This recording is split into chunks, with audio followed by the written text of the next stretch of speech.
Закон перемен. Өзгөрүү закону.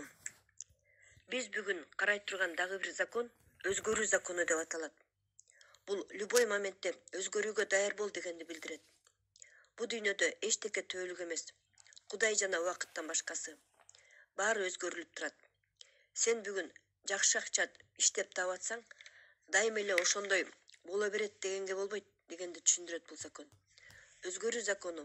Сен бүгүн чоң кызматты ээлеп турсаң, бирок өтө эле сыймыктана бербе ага. Эч ким билбейт сен эртең кайда болуп каларыңды.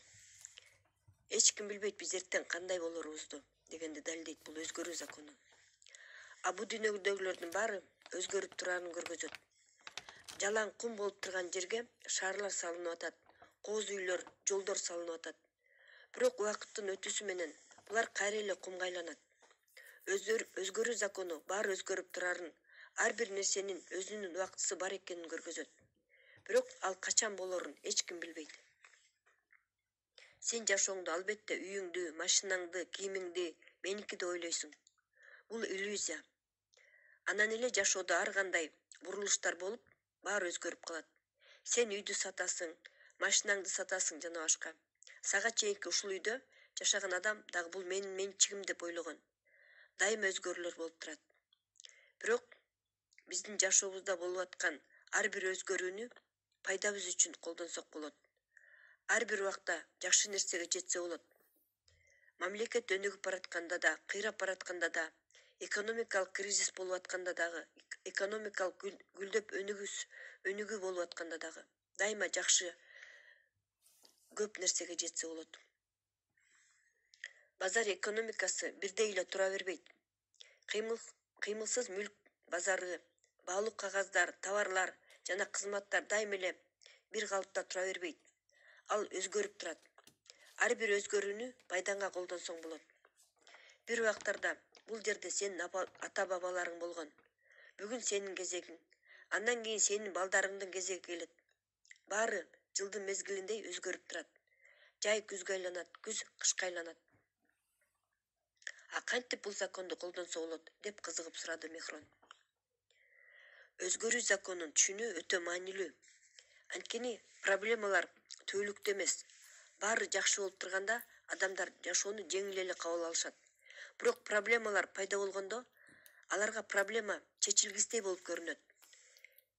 Менин жашоомдо деле ошондой кырдаалдар болуп турган. Бир убактарда мен дагы оор кырдаалга түшүп калганда кырсык келди деп ойлочумун жана кийин түшүндүм тагдыр өзгөрүп турарын жана баары өтүп кетерин. Кыйынчылыктар өтөт, жеңил күндөр өтөт, ийгилик минуталары жана кемсинүү минуталары өтөт, жеңиш минуталары жана жеңилип калуу минуталары өтөт, баардыгы өтөт.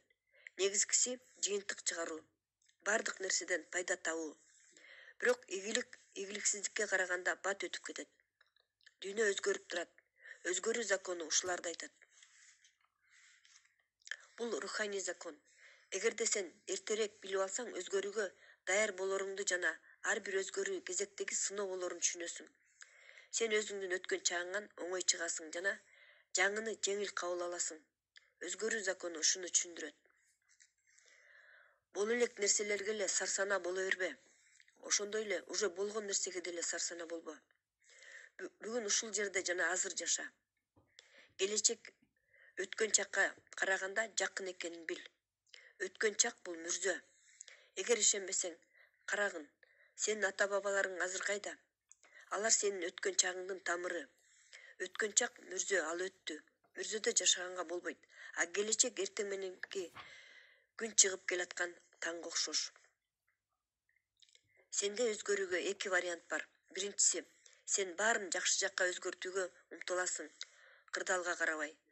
Базар экономикасына карабай, эгерде ишиң бизнес менен байланышкан болсо. Экинчиден сен жөн гана өзгөрүп аткандарды байкап жүрө бересиң, а баардыгы сөзсүз өзгөрөт. Сен аны каалабасаң дагы. Бирок эгер сен өзүңдүн жашоо сапатыңды жакшыртканга умтулсаң, бул албетте жакшы. Кел ушуну менен сабакты аяктайлы. Кечки сейилдөөдө мен сага бир притча айтып берем. Притча, сүйүү. Бир жолу башталгыч класста Bir окуучу мугалимден сурайт экен. Сүйүү деген эмне деп.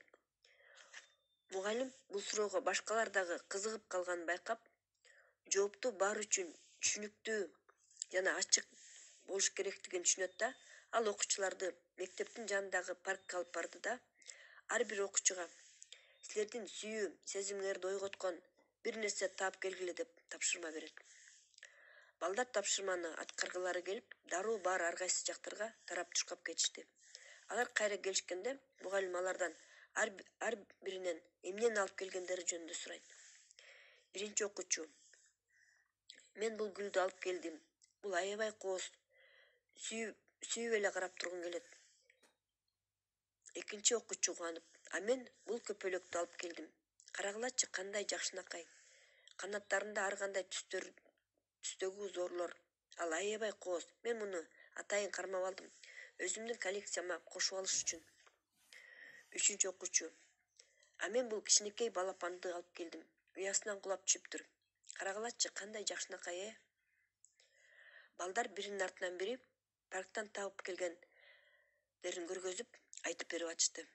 Ошондо бир эле кыз колунда эчтеке жок турат жана уялып турат. Мугалим ага кайрылып: а сен эчтеке тапкан жоксуңбу?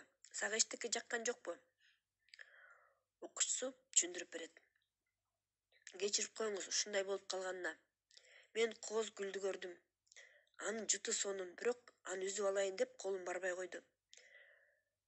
Ал башкаларга деле кубаныч берсин. Жыпар жытын башкаларга дагы тартууласын дедим. Андан кийин көпөлөктү көрдүм. Жеңил жана кооз экен. Ал мага аябай бактылуудай көрүндү. Мен аны кармап алгым келген жок. Бир кичинекей балапанды көрдүм. Уядан кулап түшүптүр. Бирок үстүндөгү уядан ал балапандын энесин көрдүм. Ал кайгырып балапанды карап туруптур. Анан балапанды уясына чыгып салып койдум. Бирок мен өзүм менен кошо гүлдүн, жыпар жыттын, көпөлөктүн эркиндигин жана балапандын энесинин ыраазычылыгын алып келдим. Кантип мен аларды көргөзө алам? Мугалим ошол кызга эң жогорку бааны койду. Балдарга сүйүүнү жүрөгүңөн гана табасың деп анан түшүндүрүп берди. Акча